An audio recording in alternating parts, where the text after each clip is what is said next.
Senhor presidente, senhoras, senhores senadores, senhores ouvintes da Rádio Senado, senhores telespectadores da TV Senado, quero registrar com muito prazer também a presença no plenário do senador Tomás Correia, cuja admiração tenho pelas intervenções que teve quando exerceu aqui o mandato, sobretudo na presidência eventual desta casa. Sempre atencioso. E presidiu muitas sempre e muitas tolerante, vezes. Sempre tolerante com os oradores na questão de prazo, o que mostra o seu senso democrático. Também gostaria de saudar os senhores edis presentes aqui. Mas, senhor presidente e senhoras e senhores senadores, há muitos anos li um pensamento de um sociólogo americano que mantenho gravado na minha memória. Foi de Frank Crane, que afirmava: não se envelhece com o passar dos anos, mas sim pelo abandono dos ideais.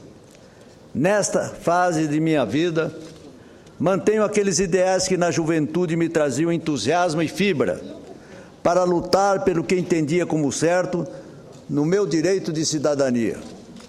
Confesso a vossas excelências que, nada obstante as travessias caudalosas que tive ao longo desses quase 82 anos de existência, mantenho-me fiel ao que entendi como fé naqueles anos voltosos da academia universitária. Agora, ao observar a distância e a movimentação dos mais jovens do meu país, volto no tempo para puxar da memória momentos marcantes de minha participação em movimentos que, guardados o tempo e as proporções, não são muito diferentes dos que motivam a rebeldia em que os jovens, ante o que ocorre com as decisões do governo, não importa qual a sua esfera. Hoje, a razão são 20 centavos. Naquela época, 1957, 30 de maio, lembrando a célebre noite do massacre também da juventude revoltada da Espanha, o famoso dia de São Bartolomeu, jovens universitários da Faculdade de Direito do Rio de Janeiro, a famosa Faculdade do Catete, se ergueram num brado que se tornou nacional, como esse que hoje acontece, porque o governo do então Distrito Federal determinou o aumento em 20 centavos, veja a coincidência, em 20 centavos no preço das passagens de bonde, o mais tradicional meio de transporte da população carioca à época. A política, senhor presidente, a polícia, especial, a dos capes vermelhos, grupo extremamente repressor dos movimentos populares ainda vigente, por incrível que pareça, no governo democrático de Juscelino Kubitschek, e fruto do Estado Novo ditatorial de Getúlio Vargas, agia com rigor e violência, com os instrumentos típicos de um governo discricionário. Eu, como tantos outros jovens, levei delas muitas cacetadas, cujos sinais ainda nesta idade tenho marcas. Daí porque compreendo como justas as manifestações de rebeldia dos jovens de hoje e espero que os governos tenham, como teve JK naqueles episódios, a compreensão e o respeito à legitimidade dos reclamos democráticos da juventude quando estabeleceu o direito de se reunir e manifestar, respeitada a ordem pública. O grito dos universitários, senhores senadores, não é aquele que vem seguido pela ação criminosa de baderneiros e vândalos que tudo quebram em prejuízo aos bens públicos e privados. Aos jovens idealistas, o respeito às suas ideias. Aos vândalos, a ação da polícia inapelável. É inadmissível que um grupo mínimo de arruaceiros, se comparados à grande massa que se manifesta pacificamente e de forma ordeira, continue a saquear e depredar os prédios públicos e privados, trazendo danos não só financeiros, mas ao patrimônio histórico, como o caso da Assembleia Legislativa do Rio de Janeiro e tantos outros. Senhor presidente Paulo Paim, lembro-me também da frase do saudoso Ulisses Guimarães, que costumava dizer, aspas, os políticos precisam escutar a voz rouca das ruas, fecha aspas. A voz das ruas já não é mais rouca, é altissonante, e parece que o governo e os partidos políticos não a estão ouvindo. Alguém me indagou, o que está acontecendo com os partidos? Somente aqueles de posição extremamente radical estão presentes nos movimentos dos jovens, e assim mesmo, de uma forma muito discreta. A minha resposta àquele interlocutor foi a de que os jovens se sentem abandonados pelos partidos, e a raiz desse distanciamento vem de longe, desde quando se extinguiu aquelas legendas tradicionais pelo ato institucional número 2 do governo militar. Até então, a mocidade, sobretudo universitária, estava integrada pelas suas opções doutrinárias a algum partido político, cujas ações tinham acentuado o reflexo nas entidades representativas do estudantado, como a UNE, em nível nacional, a UZES nos estados e a UMES nas cidades. A UNE, como entidade representativa e autêntica, teve uma curta sobrevida. Com o último grito democrático do Congresso de Biúna, em São Paulo, em outubro de 1968. Hoje, embora reorganizada, com amplo apoio oficial de recursos, parece refletir o que se condenava no passado, a pelegada, graças às benesses governamentais. Razão porque nem tem sido lembrada nesses atuais movimentos da juventude, que se estouram por todo o país. Outro aspecto que gostaria de ressaltar, senhoras e senhores senadores, é que os partidos não têm conseguido valer-se desse imenso potencial de mobilização que é a internet por meio das mídias sociais. Concedo com muita honra a palavra ao ilustre senador Francisco Dornelles. Dornelles vai falar em seguida a Vossa Excelência. E ele vai falar ali mesmo. Vossa Excelência deixou o microfone levantado, mas considero como uma parte valiosa de Vossa Excelência a mim. Muito obrigado. Cumprimentar Vossa Excelência pelo brilhante pronunciamento. Muito obrigado. Continuo, senhor presidente. A revolta que levou milhares de brasileiros às ruas não é liderada por nenhuma grande personalidade. Não foi necessária a organização de nenhum partido, sindicato ou entidade. No entanto, esse inconformismo difuso pode ser melhor organizado. É momento de buscar as novas cabeças, os futuros comandantes da nação. As legendas estão envelhecendo. Há muitos anos não desponta no país uma verdadeira liderança estudantil. Agora, creio que o eminente senador Pedro Taques, que eu desejo seja o futuro governador do meu estado querido de Mato Grosso, me honre com o seu à parte. Muito obrigado, senador Rubem Figueiredo. Vossa Excelência, que honra o estado de Mato Grosso do Sul. Vossa Excelência, concordo com parte do discurso de Vossa Excelência, uma vez que o senhor é um homem cordial, um homem educado. Eu vejo que o sistema partidário no Brasil não está envelhecendo, ele está podre. A prova é isto que nós estamos vivendo aqui. Imagine, parece que nós estamos no Palácio de Versalhes.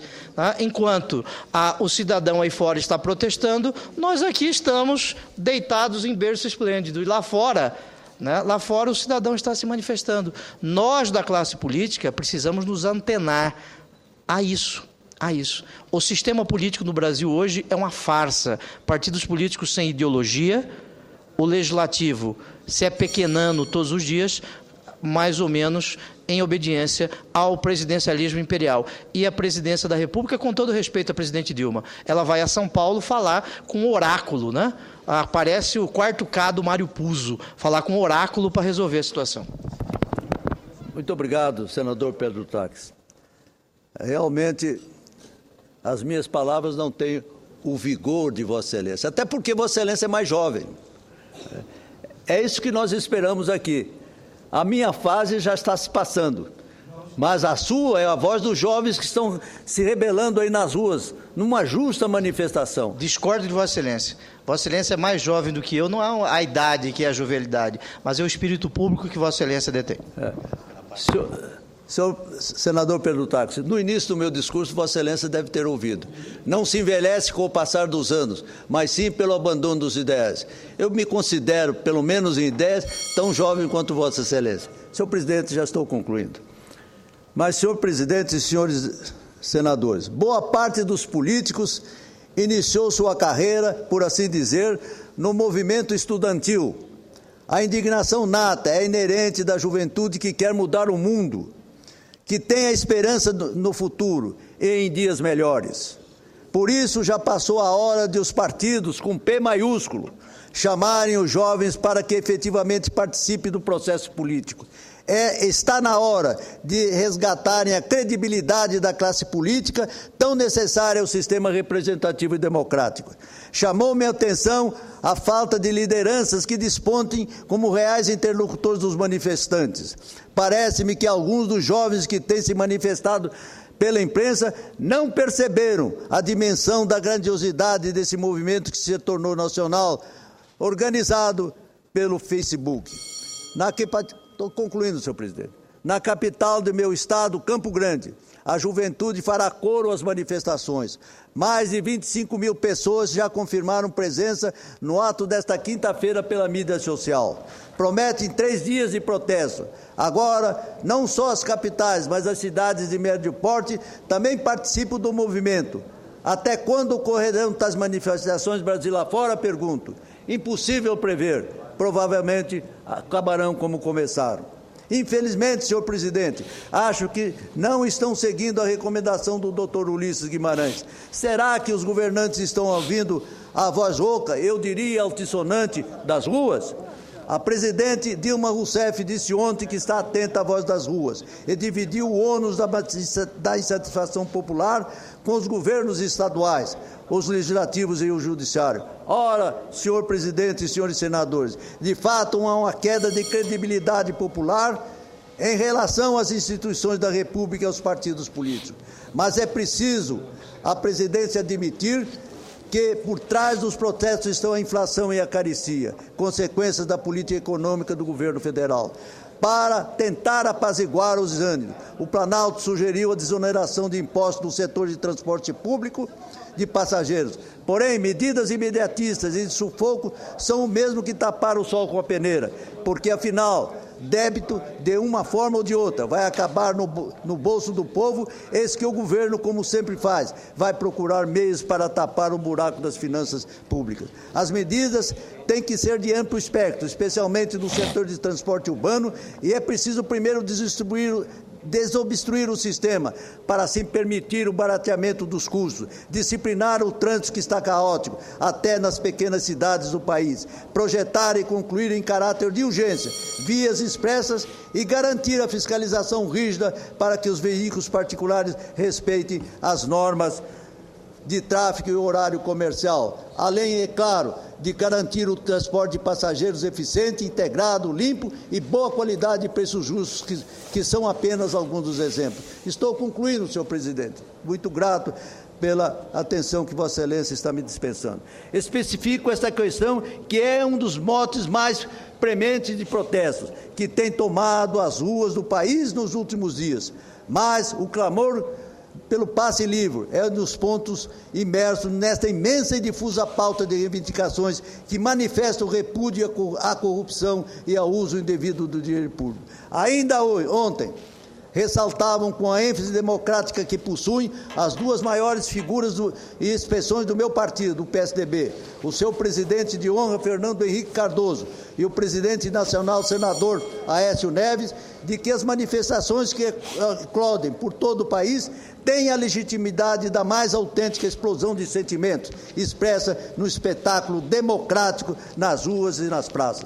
Reforço que é preciso mudar, que os que têm o mando do poder político se despertem e tenham a consciência de que algo não vai bem. Senhor presidente Paulo Paim, no passado dizia-se que antes de tomar uma decisão, dever-se-ia ouvir os mais velhos. Hoje, pela explosão das ruas, devemos ter a consciência de que é importante ouvir o brado da juventude. Senhores senadores, é o que penso.